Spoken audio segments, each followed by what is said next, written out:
आज आपण अगदी सोप्या पद्धतीने 2 मोदकचे प्रकार बघणार आहोत. काहीही वेळ न वाया घालवता झटपट रेसिपीला सुरुवात करूया. प्रकार 1. त्यासाठी आपण 1 वाटी बेसन पीठ घेतले आणि त्याच वाटीने 1 वाटी दूध घेतले. छान असं एकजीव करून घ्यायचं. त्यानंतर आपल्याला एक कढई घ्यायची, त्यामध्ये 2 चमचे साजूक तूप घालायचं.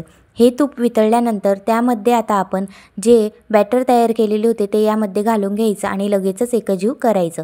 अशा पद्धतीने सतत ढवळत राहायचं. छान सगळं पीठ असं घट्ट होऊन जातं. बघू शकता अगदी छान सगळं पीठ एकजीव झालेलं आहे. थोडंसं भाजलेलं सुद्धा आहे.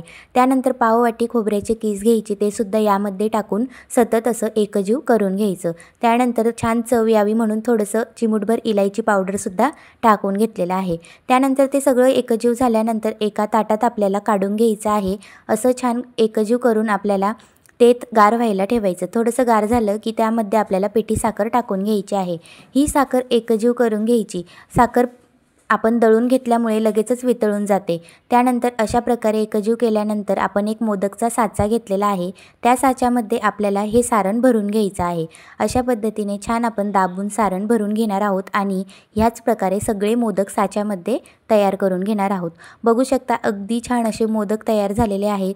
त्यानंतर आपल्याला हे सगळे मोदक एका प्लेटमध्ये ठेवायचे. बघू शकता मस्त असे खुसखुशीत मोदक झालेले आहे.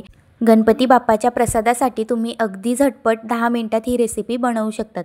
तोडूनसुद्धा दाखवते. बघू शकता अगदी खुसखुशीत मस्त मोदक झालेले आहेत. ही रेसिपी एकदा नक्की ट्राय करा. आता आपण मोदकचा दुसरा प्रकार बघूया.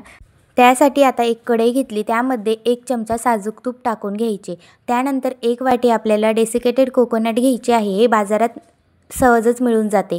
हे कोकोनट यामध्ये टाकल्यानंतर आपल्याला हे सतत असं तुपामध्ये फ्राय करून घ्यायचे आहे. सतत ढवळत राहायचे म्हणजे थोडेसे लालसर होते आणि लवकरच लगेच फ्राय होऊन जाते. बघू शकता छान तांबूस रंग आलेला आहे. आता यामध्ये इलायची पावडर टाकूया, म्हणजे अगदी छान चव लागते. त्यानंतर आपण थोडेसे ड्रायफ्रूट्स घेतले, ते सुद्धा कट करून यामध्ये टाकून घेतलेले आहेत. सगळं छान एकजीव करायचं. गॅसचा फ्लेम लोच ठेवायचा. त्यानंतर यामध्ये आपल्याला पाव वाटी दूध टाकून घ्यायचे आहे. दूध टाकल्यानंतर सतत एकजीव करत राहायचं. हे सारण लगेचच घट्ट होते, जास्त काही वेळ लागत नाही. त्यानंतर यामध्ये आपल्याला जेवढं आपण खोबरं घेतलेलं होतं तेवढंच आपल्याला गूळ घ्यायचा आहे आणि तो सुद्धा यामध्ये टाकून घ्यायचा. सतत एकजीव करत राहायचं. गूळ लगेचच वितळून जातो. बघू शकता अगदी छान गूळ वितळूनसुद्धा गेलेला आहे. त्यानंतर आपल्याला 10 मिनिट हे असंच झाकून ठेवायचं, म्हणजे हे सारण छान असं घट्ट होते. बघू शकता छान तूपसुद्धा सुटलेलं आहे. अगदी घट्टसुद्धा व्हायला सुरुवात झालेली आहे. अशाच प्रकारे हे सारण आपल्याला एका ताटामध्ये ओतून घ्यायचं आणि गार झाल्यानंतर लगेचच मोदक करायला घ्यायचे. गरम गरम लगेचच सारण भरू नका, नाहीतर हे पातळच राहते. गार झाल्यानंतर अजून थोडेसे छान घट्ट होऊन जाते. आता हे सारण घट्ट झालेलं आहे. त्यानंतर आपण मोदकच्या साच्याला थोडंसं तूप लावून घेऊया. तूप लावून याच्यामध्ये आपल्याला हे सारण संपूर्ण भरून घ्यायचं आहे.